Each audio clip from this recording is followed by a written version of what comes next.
흰 도자기 잔에 검붉은 액체가 담겨 있습니다. 죄인은 마지막으로 하늘을 한번 올려다보고 잔을 들어 단숨에 들이킵니다. 잠시 후 입가에 핏줄기가 흘러내리며 천천히 쓰러집니다. 우리가 수백 번 봐온 그 장면입니다. 그런데 실제로는 전혀 달랐습니다. 실제 사약 집행은 그렇게 조용하고 서정적이지 않았습니다. 왕의 명령이 떨어지면 의금부에서 금부도사가 파견됩니다. 의금부는 왕의 명령을 직접 집행하는 조선의 특별 사법기관으로 쉽게 말하면 왕 직속의 사법집행부대였습니다. 금부도사는 그 의금부 소속 관리로 교지와 사약을 들고 죄인이 있는 곳까지 직접 찾아갑니다. 죄인이 한양에 있으면 당일에, 지방에서 유배 중이라면 며칠에서 열흘씩 걸려 찾아가는 경우도 있었습니다. 도착하면 절차가 있었습니다. 교지를 낭독하고 죄인에게 왕명임을 고하고 그 앞에 사약을 내려놓습니다. 그러면 죄인은 그 자리에서 마셔야 합니다. 물론 거부할 수 없었습니다. 거부는 곧 왕명거역이었으니까요. 드라마에서 보는 것처럼 고요하고 품위 있는 장면이 아니었을 겁니다. 사약이 제대로 작동하지 않는 경우도 많았고 그 자리에서 오랫동안 고통스러워하다 숨을 거두는 일도 있었으며 심지어 끝내 죽지 않아 금부도사가 난처해진 경우도 적지 않았습니다. 그런데 여기서 한 가지 근본적인 질문을 해볼 필요가 있습니다. 조선은 왜 굳이 사약이라는 방식을 썼을까요? 조선의 공식 형벌 체계는 태형, 장형, 도형, 유형, 사형의 5단계, 이른바 5형으로 구성되어 있었습니다. 그리고 사형은 목을 매는 교형과 목을 베는 참형, 2가지만 공식적으로 인정했습니다. 이것이 조선의 법전인 경국대전에 명시된 내용입니다. 사약은 거기에 없습니다. 법에 없는 형벌이었습니다. 그러나 사약은 분명히 존재했고 조선 500년 내내 사용됐습니다.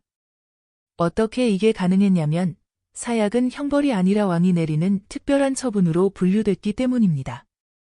법 밖에 있는 왕의 권한이었습니다.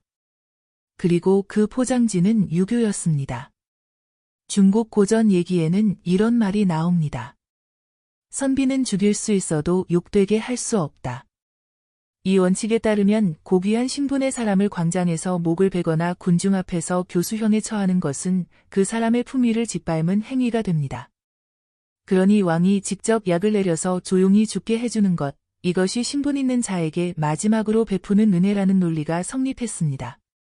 덕분에 사약은 왕족과 사대부만 받을 수 있는 특권적 처형 방식이 되었습니다.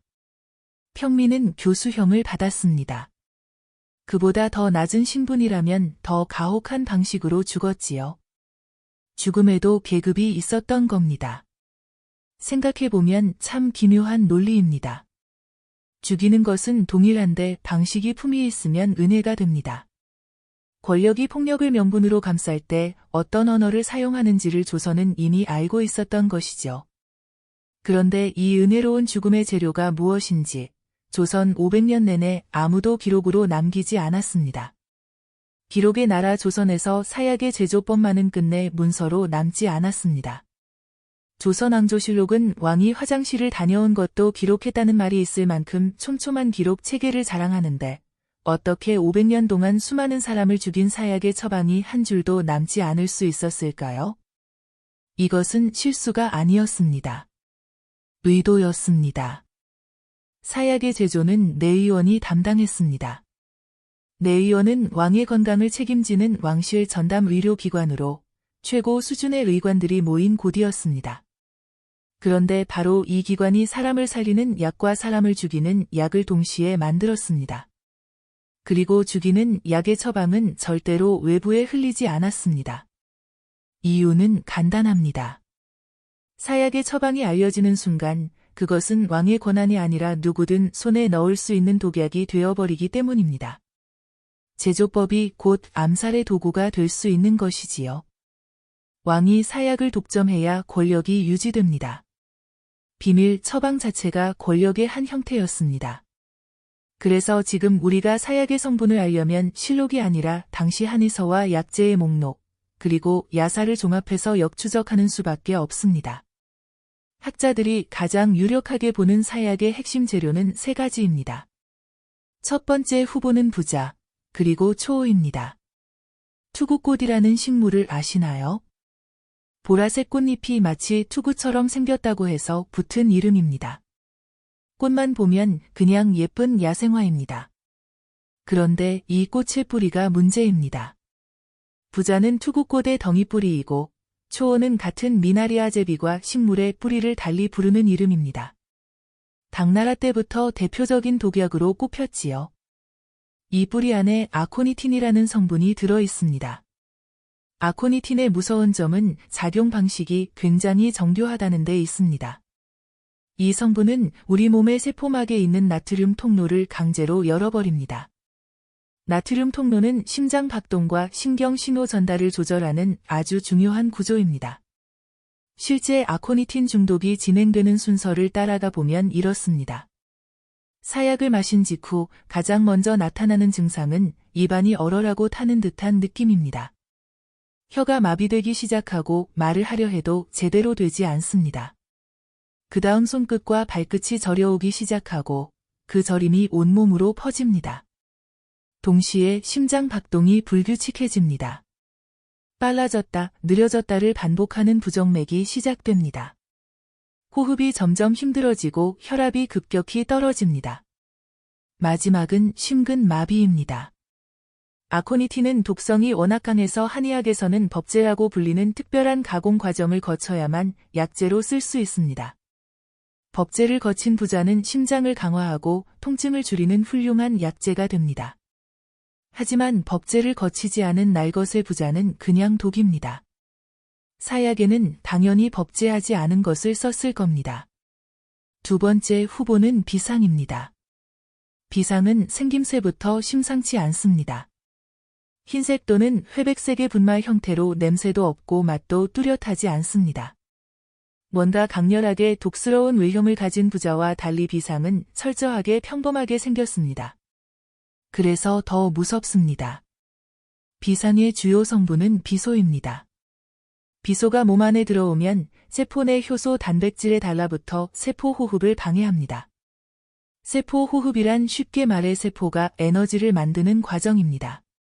이것이 막히면 세포가 에너지를 만들지 못하고 하나씩 죽어갑니다. 온몸의 세포에서 동시다발로 이 일이 벌어지는 것입니다. 부자가 심장과 신경계를 직접 공격하는 방식이라면 비상은 몸 전체의 에너지 공급을 차단하는 방식입니다. 증상은 심한 구토와 복통, 설사로 시작해서 전신 쇠약, 경련 그리고 장기 손상으로 이어집니다. 학계에서는 사약의 재료로 비상이 가장 많이 쓰였을 것으로 보고 있습니다. 가공이 비교적 쉽고 분말 형태라 액체에 녹이기 간편하며 치사량이 비교적 안정적으로 확보되는 재료이기 때문입니다. 세 번째 후보는 천남성입니다. 천남성은 맹독성 식물로 뿌리와 열매 안에 옥살산 결정이라는 성분이 가득 들어 있습니다. 이것이 입안에 들어오면 즉각적으로 타는 듯한 통증을 일으키고 혀와 목이 심하게 부어올라 호흡을 막습니다. 야사에 따르면 장희빈이 받은 사약이 천남성으로 만든 것이었다고 전해지는데 이 역시 야사일본 실록에서 확인되는 내용은 아닙니다. 그런데 말입니다. 사약의 성분을 이야기할 때 가장 흥미로운 기록이 하나 있습니다. 한국민족문화대백과사전에는 사약의 재료로 생금, 생청, 부자, 개의 알을 합하여 조제했다는 설이 소개됩니다. 여기서 생금은 정련하지 않은 날 금이고 생청은 자연 상태의 꿀이며 개의 알은 말 그대로 개의 알입니다. 이 조합을 보면 현대 독성학의 관점에서 고개가 갸우뚱해집니다. 금은 인체에 독성이 거의 없고 꿀은 당연히 독이 아니며 개의 알도 알레르기가 없는 이상 치명적이지 않습니다. 같은 백과사전에서도 이 조합이 사람을 즉사시킬 만한 독성이 있는지 의문시된다고 바로 덧붙였습니다. 제조법이 워낙 철저히 비밀에 붙여지다 보니 사람들이 온갖 상상을 동원해서 사약의 재료를 추측했고 그 추측들이 쌓여 이야기가 됐을 겁니다. 모르는 것에 대해 이야기를 만들어내는 것은 인간의 오래된 습관이니까요. 사약이 제대로 작동하지 않는 경우가 생각보다 훨씬 많았습니다. 조선왕조실록을 읽다 보면 생각보다 자주 마주치는 장면이 있습니다. 사약을 먹었는데 죽지 않는다는 보고입니다. 집행 현장에서 금부도사가 난감한 표정으로 사약을 한 잔 더 가져다 바치고 그래도 안 죽으면 또 한 잔을 가져옵니다. 그러다 끝내 효과가 없으면 결국 교살, 즉 목을 졸라 숨을 끊었습니다. 이게 한두 번의 예외가 아니었습니다. 실록에는 사약을 거듭먹고도 죽지 않아 다른 방법으로 숨을 거두게 했다는 기록이 여러 차례 등장합니다. 은혜로운 죽음을 받았는데 은혜가 작동하지 않아서 결국 더 직접적이고 거친 방식으로 생을 마감해야 했던 사람들입니다. 사약이 가장 고귀한 형벌이라는 명분이 현장에서는 얼마나 공허했는지를 보여주는 장면입니다. 그런데 이 사약 불발의 사례 중에서 역사에 이름을 남긴 한 사람이 있습니다. 명종시대, 문정왕후가 권력을 쥐고 있던 그 시절 조선 조정은 크고 작은 정치적 숙청으로 요동치고 있었습니다. 그 와중에 양재역 벽서 사건이 터졌습니다. 양재역 역참 담벼락에 정치 비판 내용이 담긴 글이 붙었고 조정은 이를 역모와 연결해 대대적인 인물 탄압에 나섰습니다. 그 명단에 임형수라는 이름이 올랐습니다. 임형수. 이 사람에 대해 당시 기록은 딱 하나의 인상을 남깁니다. 주량이 한정이 없었다는 것입니다. 사약이 내려졌습니다. 금부도사가 나주 유배지까지 수백 리 길을 내려와 사약을 들이밀었습니다. 임형수는 사양하지 않았습니다. 받아서 마셨습니다.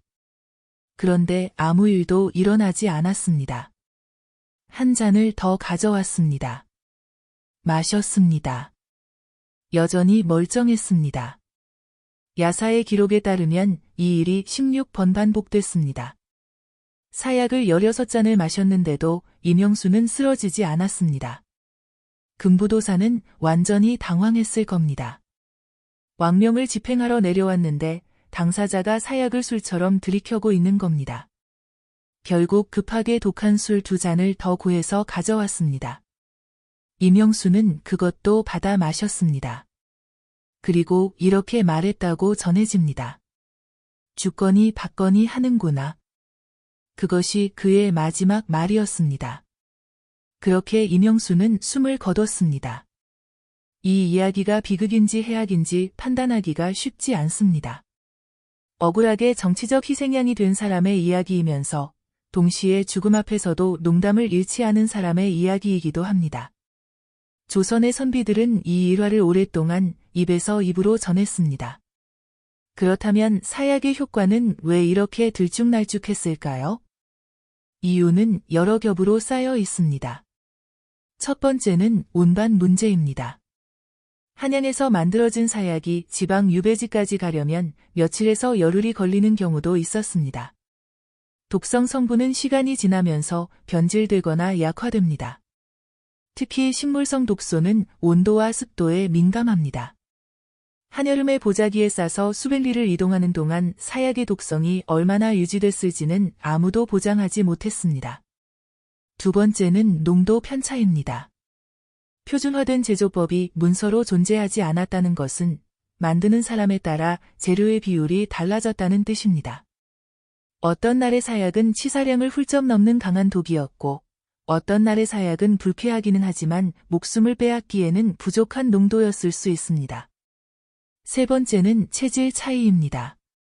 임형수처럼 주량이 비범한 사람은 간의 해독 능력이 일반인보다 훨씬 강했을 가능성이 높습니다. 알코올을 처리하는 효소와 독소를 처리하는 효소는 완전히 다르지만 간 기능 자체가 뛰어난 사람은 독소의 체내 흡수 속도도 다르게 반응할 수 있습니다.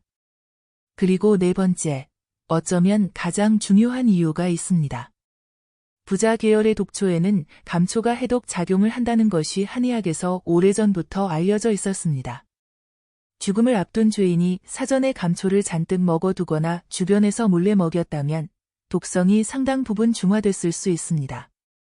사극에서 가끔 나오는 이 장면이 완전한 허구만은 아닌 셈입니다. 사약이 제대로 작동했을 때 그 죽음은 어떤 과정이었을까요?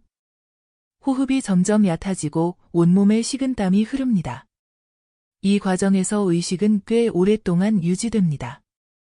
몸이 무너져 내리는 동안 정신은 또렷하게 그 과정을 지켜보는 경우가 많았습니다. 아코니틴의 특성상 의식을 먼저 끊어내지 않기 때문입니다.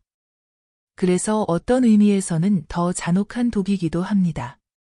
마지막은 심장이 멈추거나 호흡 근육이 마비되어 숨을 쉬지 못하게 되면서 찾아옵니다.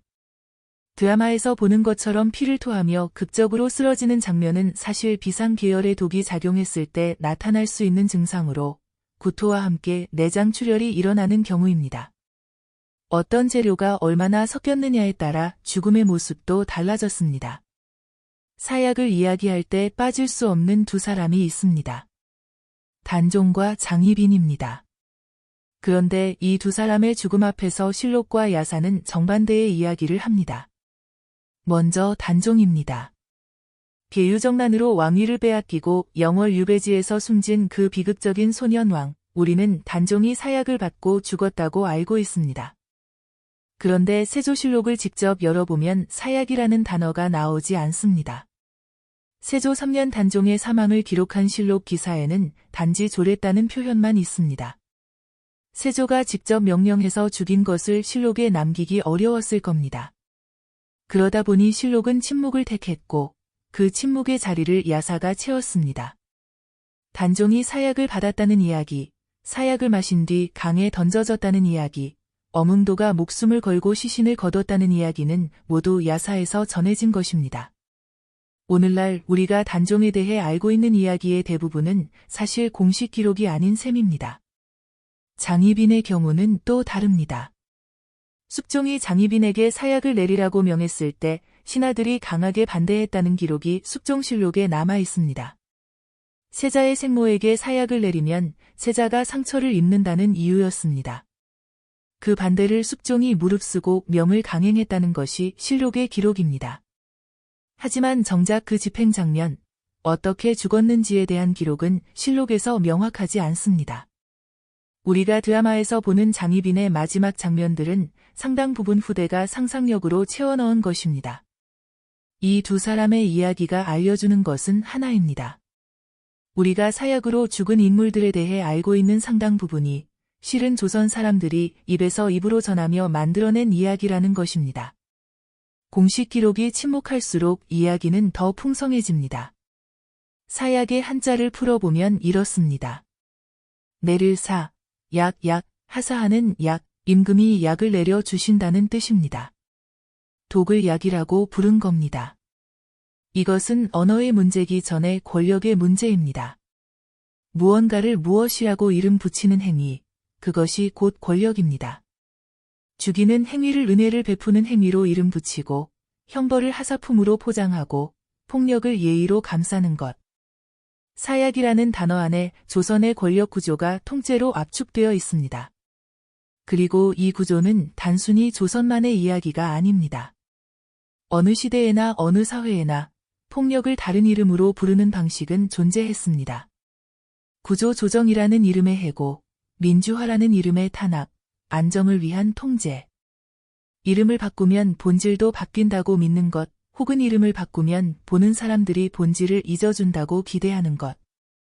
사약이라는 단어가 500년이 지난 지금도 섬뜩하게 느껴지는 이유는 그 논리가 지금도 낯설지 않기 때문입니다. 이명수는 16잔을 마셨습니다. 단종은 17살에 유배지에서 죽었습니다. 조광조는 38세에, 송시열은 6살에 사약을 받았습니다. 이들이 어떤 잔에 어떤 성분의 독을 담아 마셨는지는 사실 중요한 게 아닙니다. 중요한 것은 그 독약이 항상 강한 권력이 마지막으로 내리는 은혜로서 전해졌다는 겁니다. 오늘은 사약이 무엇으로 만들어졌는지, 실제로 어떻게 사람을 죽였는지, 그리고 왜 때때로 작동하지 않았는지까지 살펴봤습니다. 조선의 형벌과 권력, 그 이면의 이야기가 궁금하시다면 구독과 알림 설정 부탁드립니다.